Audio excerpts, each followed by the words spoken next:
Hey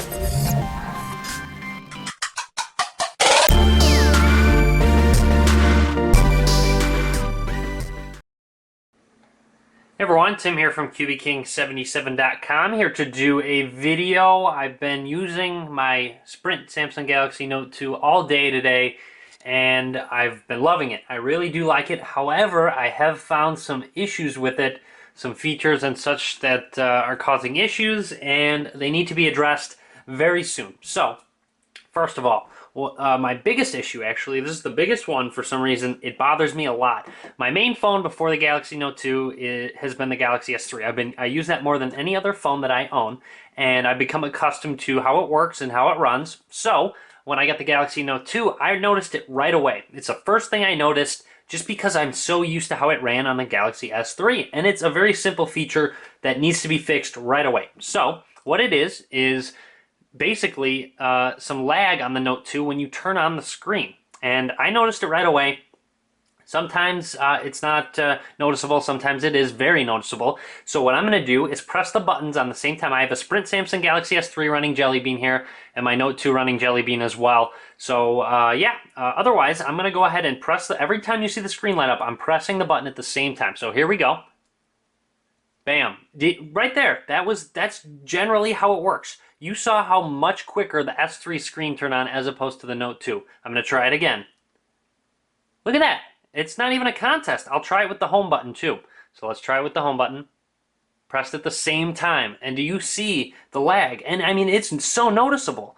I mean, I go to press the screen, I go to unlock it, and it's not on yet. So, I mean, again, I was used to the S3, I turn it on, and I know the amount of time, the response time between the screen turn on and being able to unlock it, so we can do it twice more. So press it at the same time.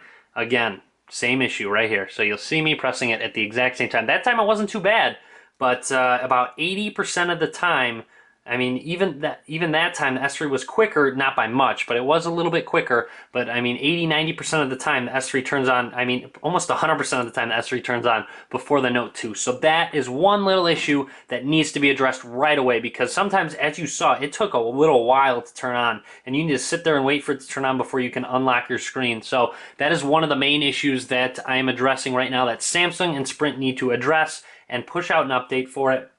Another one, there are actually a few others, is the multi-window feature is not available. So when you press and hold the back button, you should be able to have a multi-window option. That is not available right now. I believe it wasn't available when the international version came out and they pushed an update. So I believe they should eventually put out an update as well for the Sprint variant to get multi-window working. So that's another issue I've been having. Another one is, I don't know whether or not it has an SVDO radio, and that would be simultaneous voice and data. I know the Galaxy S3 does. I know the HTC Evo 4G LTE does. When you make a call, 3G will work while you are connected to that call on the Galaxy S3 and the Evo LTE, but it will not on the Note 2. I noticed that today. I was on a phone call. I was actually on a lengthy phone call, and when I hung up, I got about 3G talks and a bunch of emails all at once just because 3G was disconnected. So I can show that now. All right, so I got a number here. I'm about to make a call. You'll see I am connected to 3G. Right when I make the call, 3G icon goes away right away.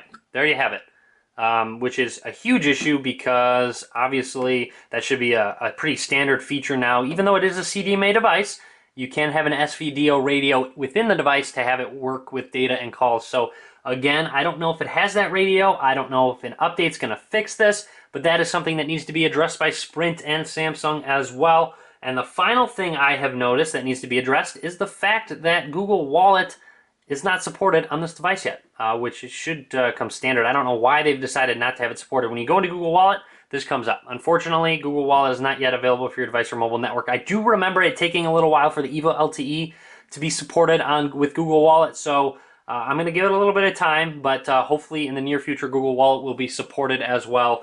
But those are my initial issues with the Note 2. Aside from that, though, I mean, all those other things, I've really enjoyed the device so far today. I mean, I've only used it for, what, half a day? So, I mean, from what I have seen and used, it is very nice and definitely has the potential to be a fantastic device if those issues get fixed The main one being the screen lag when I turn it on. That is unacceptable if you ask me. So I figured I would do a video, as I know many people definitely want to see this kind of stuff before they do purchase a device. I mean, I spent over $700 on this device today, and it's having trivial issues like this. That is unacceptable in my eyes. So again, Samsung Sprint, get your act together, get out an update as soon as possible to fix this, or at least acknowledge that it's an issue, because I've just proven that it is. I mean, the S3 clearly is turning on and off much faster, just as an example, and SVDO radio works on the S3 as well. I can't put my number on two devices, so again, I can't show you that 3G works. I believe in my review video I talk about that with the S3, but otherwise, those are some issues with the Note 2. Expect many, many more Note 2 videos, so be sure to subscribe. Follow me on Facebook, Twitter, and Google+. All links will be in the description of the video below. As always, thanks for watching. Be sure to give this video a thumbs up.